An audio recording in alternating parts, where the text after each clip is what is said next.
కూడా ఆచంద్రార్కంగా అజరామరంగా నిలిచిపోతుంది. హిందూ దేవుళ్లపై ముఖ్యమంత్రి రేవంత్ రెడ్డి వివాదాస్పద వ్యాఖ్యలు రాష్ట్రంలో కలకలం రేపుతున్నాయి. మనకు దేవుడిపైనే ఏకాభిప్రాయం లేదని ఆయన వ్యాఖ్యానించిన విషయం తీవ్ర వివాదానికి వారితీసింది. వనపర్తి జిల్లా కేంద్రంలోని రాజీవ్ చౌరస్తాలో బీజేపీ నాయకులు నిరసన కార్యక్రమం చేపట్టారు.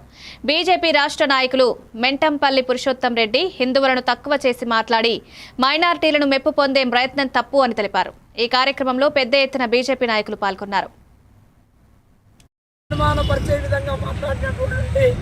రేవంత్ రెడ్డి నీకు కాలగర్భంలో కలిసే రోజు దగ్గర వచ్చింది.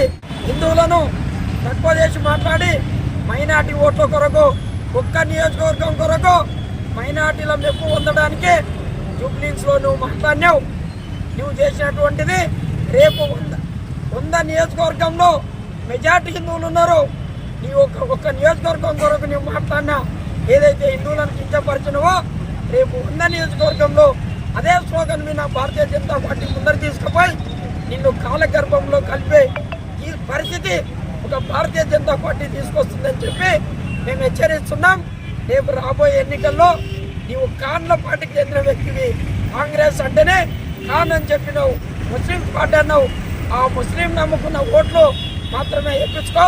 హిందువుల ఓట్లు భారతీయ జనతా పార్టీకి వేసే రోజు వచ్చింది. కావున దీన్ని హెచ్చరిస్తున్నాం. నీకు సరైన సమాధానం హిందూ ప్రజలు చెప్పబోతుందని ఈ వేదిక ద్వారా తెలియజేస్తున్నాం.